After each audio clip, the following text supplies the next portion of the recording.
So in Genesis chapter 3, we saw that God created a good land, a fruitful land, one that was full of his life and blessings. And that God created humans to share in that world, to share in his blessing and life. But because of our sin, because Adam and Eve disobeyed God, that they were exiled from the Garden of Eden, that they now experienced God's good world, although it was contaminated by sin. But God, who is a good and gracious and merciful God, he had a plan to bring about a descendant of Eve that would one day come and crush the serpent, that through that person, God would restore his creation back to himself. And so that is the anticipation that we hold on to as we turn from chapter 3 into chapter 4. And so as we turn into chapter 4, we would expect that Adam and Eve's first son, Cain, that he would be the one that would crush the serpent. But unfortunately, that is not what we see. Instead, we see this picture that God's timing, that it's going to take much longer than what we would expect. And that is because humans are going to reflect evil and sin rather than reflecting God's good character and his image to the world around them. And so we see that Adam and Eve's first son, Cain, and this is only one generation removed from the Garden of Eden, that the picture we see in him is not one of holiness, of God's character. Instead, it's one of evil, of murder. See, God, he even comes to Cain and he warns him. He tells him that he needs to be careful with the sin that is in his heart. But Cain doesn't listen to God's warning. Instead, he lets sin rule in his heart, and he actually murders his brother Abel. And so the picture we see here is that right away, sin is affecting the world that God has created. It is contaminating the world, and it's a picture of death rather than God's good life. And so we're left with this picture and this question of, is sin going to ruin God's plan of restoration? How is God going to handle this issue of sin? And will it completely consume the hearts of man? And that is the question these next couple of chapters are going to answer. So after the story of Cain killing his brother Abel, we read about the descendants of Cain. And then we read about the descendants of Seth, which is Adam and Eve's third son. And many times when we get to these genealogy lists, we tend to skip right over them, because it's just a bunch of names and we don't see the importance behind it.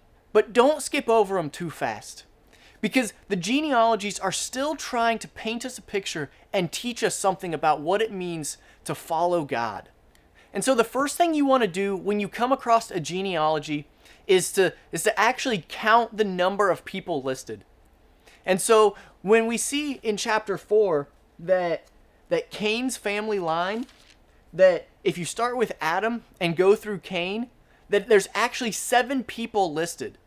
And when we turn to chapter 5 and we trace the family line through Seth, we see that there are 10 men listed, all the way from Adam through Seth to Noah. And in the Bible, both the number 7 and 10 are numbers that symbolically represent completion.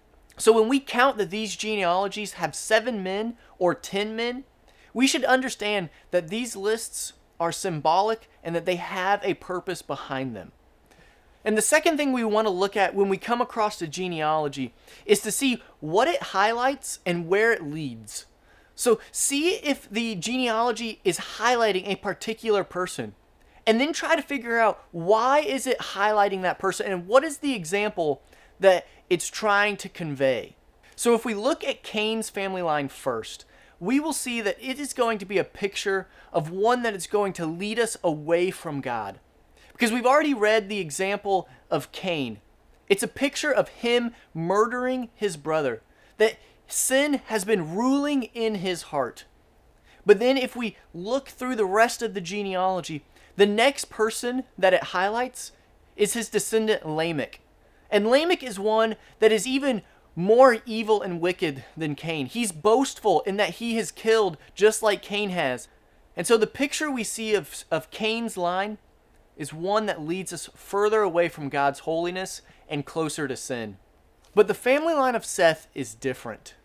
And this time it highlights 3 men. It highlights Adam as being the first one to experience God's blessing, that he was created in God's image and likeness. And then it actually doesn't highlight Seth very much, but it skips him and it goes on to Enoch.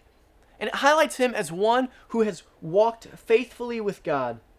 That he walked faithfully with God and then he was no more because God took him. So keep that in mind as we look at the third person that Seth's line highlights. Because the third person it highlights is Noah.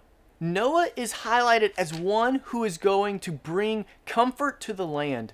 One who is described as righteous and blameless. Who has found favor in the eyes of the Lord. One that it even says walked faithfully with God. Although we saw a picture of evil and wickedness in the genealogy of Cain, we now see this picture of life and God's blessing on those who walk faithfully with him. So we see this picture that God is working and he is bringing about that descendant that's going to restore the earth, but he's not going to do it in the family line of Cain that leads to evil. No, he's preserving a family line in the line of Seth that is going to walk faithfully with him. And so we want to look for someone who is going to be walking faithfully with God. Because the one who's going to bring about God's restoration has to walk faithfully with God.